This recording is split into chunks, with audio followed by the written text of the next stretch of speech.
講到運動器材，講真 Adidas 真係冇得輸。空一星期四唔買唔睬你。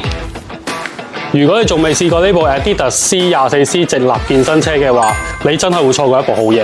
首先，佢有9kg嘅飛輪，踩落去咧真係順到好似踩緊 road bike咁順嘅，完全咧唔會蹬下蹬下。而阻力方面咧有成32個電子級別，你中意慢慢踩又得，快踩又得，或者挑戰高強度嘅話，都可以即時調整到。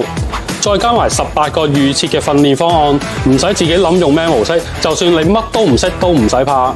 座位高度調校都好簡單，無論咩身形都啱用㗎。講到做運動，現代人梗係要求智能化啦。C24C 仲支援 Adidas Console Plus， 可以記錄同埋分析你每次嘅運動數據，提升翻訓練效果。而我自己最中意就係佢支援埋 KinoMap 同埋 Swift， 一部機已經俾你踩勻全世界，又有遊戲式嘅訓練模式，真係越踩越上癮啊！所以話揾部又好踩又有質素又有品牌嘅健身單車，選擇真係唔係好多㗎。而家只需要2999就可以踩翻屋企啦，快啲嚟門市睇下啦！